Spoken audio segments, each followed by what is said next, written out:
वही श्लोक फिर से लेते। देवे वर्षति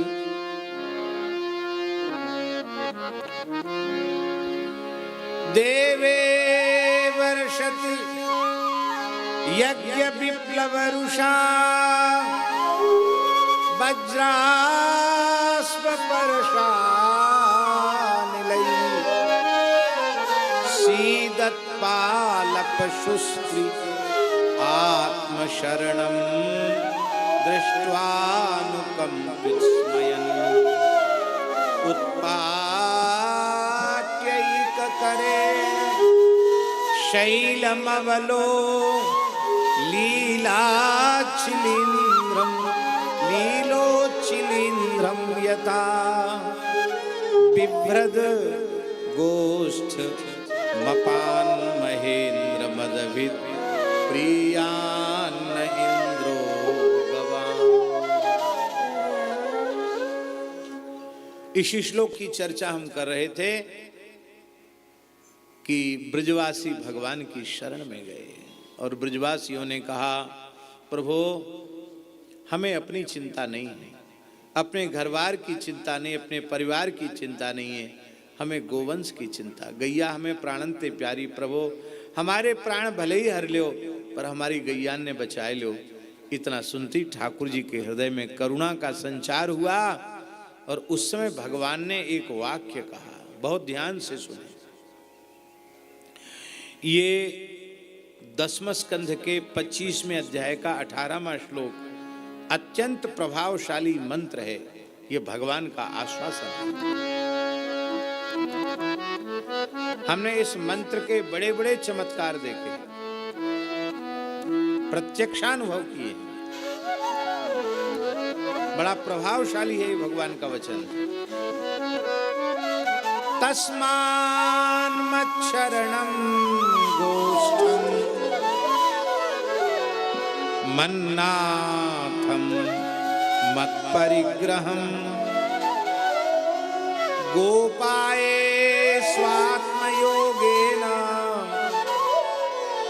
सोयं मे व्रत आहिता सोयं मे व्रत आहिता।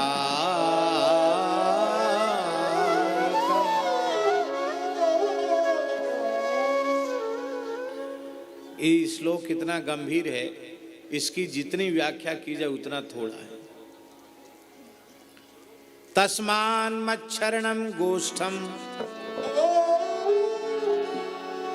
शरण शब्द के गोपाल जी दो अर्थ हैं, प्रसिद्ध अर्थ। शरणम गृह रक्षित्रो हो, एक अर्थ है घर और एक अक्षर रक्षक।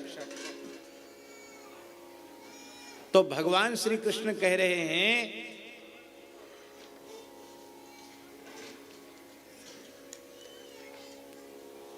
जब घर अर्थ करेंगे शरण शब्द का तो अर्थ होगा तस्मान मच्छरणम गोष्ठम, मच्छरणम मदग्रहम। ये गाय जो है यही वस्तुतः मेरा घर है। क्या अर्थ होगा उसमें? क्योंकि शरण शब्द के दो अर्थ हैं, एक घर एक रक्षक। तो जब घर अर्थ करेंगे तब अर्थ क्या होगा? हे ब्रजवासियों, ये गाय मेरा घर है, अर्थात मेरा मंदिर है।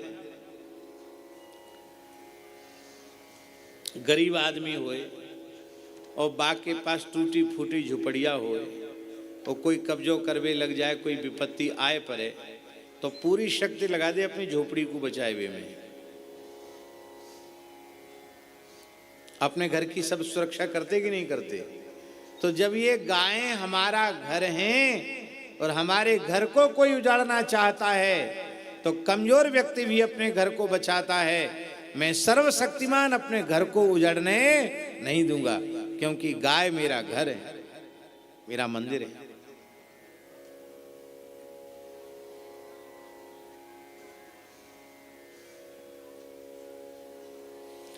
और समास बदल देंगे तो अर्थ बदल जाएगा। अब समास बदलो तो समास बदलते ही अर्थ हो जाएगा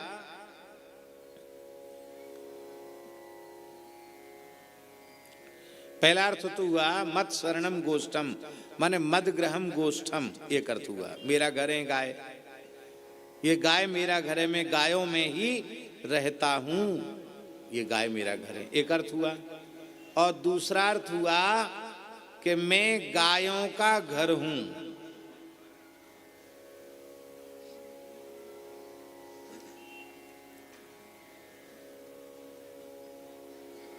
ये गाय मेरा घर है और मैं गायों का घर हूं, अर्थात गाय मुझ में रहती हैं। मुझ में निवास करने वाली गाय, मेरे हृदय में बसने वाली गाय, उन पर यदि कोई संकट आएगा तो मैं पूरी शक्ति लगा कर उनकी रक्षा करूंगा। दूसरा अर्थ है मत शरणम गोष्ठम। शरणम का अर्थ है ग्रह रक्षित्रो, गाय उनका रक्षक मैं हूं, गोरक्षक मैं हूं। जब मैं गायों का शरण माने रक्षक हूं तो गोरक्षा करना मेरा धर्म है, मैं अपने स्वधर्म का पालन करूंगा, एक अर्थ। दूसरा अर्थ है कि घर माने आश्रय होता है, तो पहला अर्थ है, ध्यान से सुने, पहला अर्थ है कि सब मेरा आश्रय लेकर रहते हैं पर मैं गायों का आश्रय लेकर रहता हूं, एक अर्थ ये भी हो जाएगा। सब मेरे आश्रित हैं और मैं गाय के आश्रित हूं, मैं गाय का आश्रय लेकर रहता हूं। मैं सबका रक्षक हूं पर गाय हमारी भी रक्षक है। ठाकुर जी कहते मत शरणम गोष्ठम, ये गाय मेरी रक्षक हैं और मैं गायों का रक्षक हूं। मन्नाथम, मन्नाथम का अर्थ है गायों का एकमात्र स्वामी मैं ही हूं और मेरा कोई स्वामी नहीं है। ब्रह्मादि देवता भी मेरे सेवक हैं, मैं उनका भी स्वामी हूं पर मेरा स्वामी कोई नहीं। पर यदि कोई कहे कि आपको स्वामी कौन, तो ठाकुर जी कह रहे मेरी स्वामी तो ये गैया है, मेरी मालकिन गैया है। और अंतिम बात कहते मत परिग्रहम, मेरी संपत्ति गाय है। ठाकुर जी बोल रहे हैं अपनी संपत्ति सब बचाते हैं, ये मेरी संपत्ति है, मेरा धन है। मैं गायों का धन हूं और गाय मेरी धन है। मैं गायों का नाथ हूं और गाय मेरी नाथ है। मैं गायों का रक्षक हूं, गाय मेरी रक्षक है। मैं गायों का शरणदाता हूं, गाय मेरी शरणदाता है। तो कैसे रक्षा करोगे? गोपाए स्वात्म योगेन, मैं अपने अचिंत्य अखंड अनंत ऐश्वर्य से, अपनी भगवत्ता से गोवंश की रक्षा करूंगा, क्योंकि सोयम में व्रत आहितः। अब गोरक्षा करने का मेरा जो व्रत है, व्रत माने प्रतिज्ञा, गोवंश की रक्षा की जो मेरी प्रतिज्ञा है उसे पूर्ण करने का अवसर आ गया है। इस अवसर को मैं अपने हाथ से नहीं जाने दूंगा।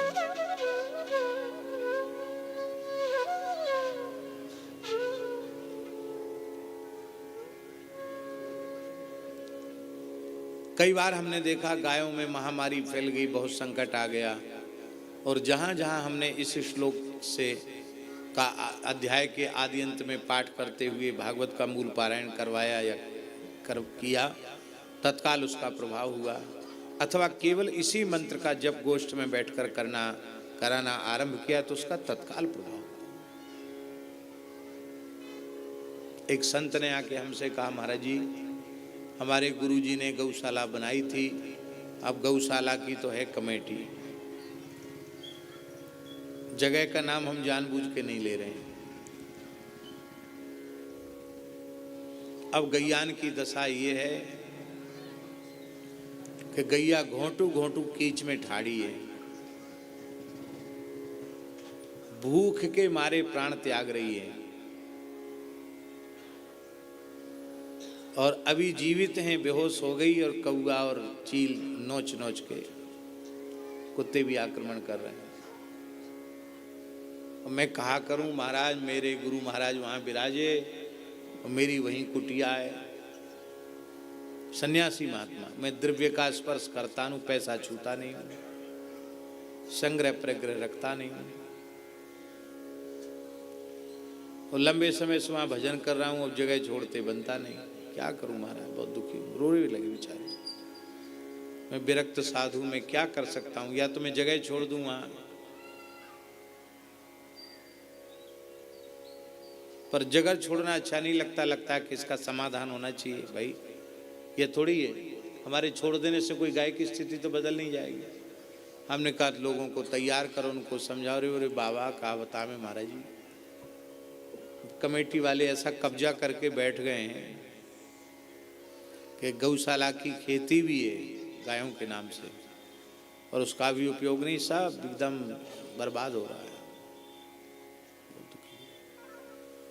तो हमने उनको कहा कि हम एक उपाय बता सकते हैं, ना तो किसी व्यक्ति को कहने की ज़रूरत है और ना कहीं शिकायत करने की ज़रूरत है। आप वहीं कुटिया में रहो और आप इसी का जप करो, ठाकुर जी से रो रो के प्रार्थना करो, प्रभु मैं असहाय हूँ, आप देख लो क्या। ठाकुर जी ने ऐसी लीला रची, कछु दिनान बाद भी महात्मा आए, ब्रज में ही आए, तो हमने कहो महाराज बड़े प्रसन्न दिखे। बोले महाराज जी चमत्कार हो गया। उनकी क्या हो गया?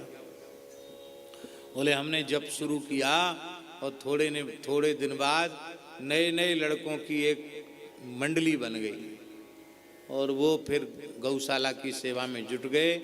और उन्होंने कहा कि वही ट्रस्टी यहाँ पांव धरेंगे जो गौ सेवा करें, तो भगाओ सारे को, मार मार के भगाओ। ट्रस्टी बने बैठे, गैयान की खबर ना है, गैयान को कहा रहो। बोले सब सुधर गए, जो इधर उधर कहते गलत थे वो निकल गए, और अब बढ़िया गौशाला चल रही, गैया खूब प्रसन्न है।